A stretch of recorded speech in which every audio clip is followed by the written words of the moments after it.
Comes at a good time. Dan was talking about how bad the air was along the Wasatch Front today, but hopefully it's going to clear up.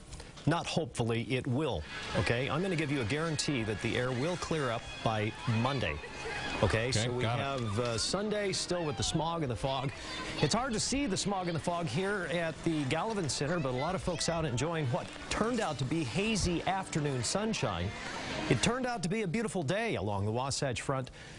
Away from the smog and up in the hills, we had some beautiful clear skies. Right now, 28 in Logan with fog, 29 degrees in Ogden, 31 in the capital city, and 25 at the Provo Airport. St. George, the new airport, is out of town by several miles. A lot of folks are saying, why are we showing that temperature? Does it really represent St. George? Well, it's where the FAA has its official weather station, and it's where we cue into their temperature. It's where our computer grabs the temperature. So that's going to be your official report from this time going forward. So the bottom line is, much like the Salt Lake Airport is where we get our reports, and it doesn't really represent downtown Salt Lake City. That's exactly what's going to happen for you. Alpine 45 today, Ephraim 49.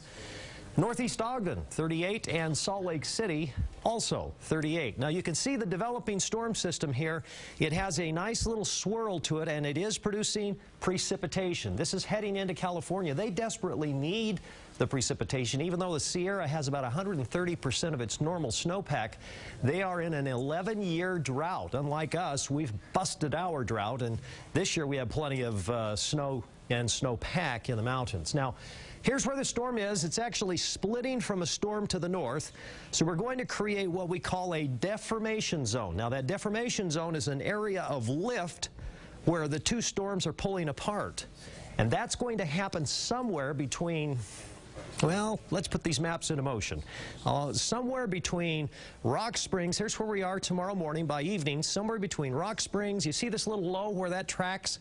Somewhere from there over towards Ely, and somewhere between Brigham City and about Nephi. Right in that zone, isolated areas are going to receive locally heavy snow. Even the West Desert could locally see some heavy snow. And then the low tracks up north and some cold air comes in, and we'll see canyon winds developing on Tuesday and Wednesday. Bitter, cold Arctic air is going to slither down across the Continental Divide, and it'll be right on top of us Tuesday late in the day, Tuesday night, Wednesday into Thursday. And then with high pressure coming back in, that'll cap all of the cold air in the valleys. Here's the maps into motion. You can see some precipitation trying to come into southwest Utah in the afternoon tomorrow. We won't see any significant amounts of precipitation tomorrow, but certainly clouding up, and you can see those highs a lot cooler than they have been.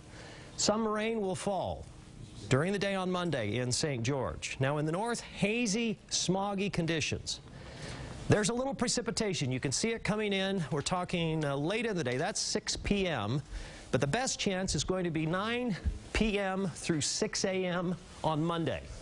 So I put up some storm potential for you, all right?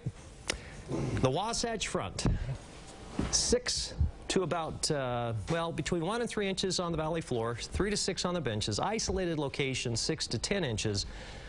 Some mountains, 10 to 18 inches. And that's mainly, again, from Sunday into Monday. So I put that in there twice for some reason. 1 to 3 in the valleys. 3 to, you got this? Not a bad storm, though. Yeah. It's not bad. And you missed the 7-day forecast, but there's 20s for highs, low 20s on Wednesday. Okay. Thanks, Dan.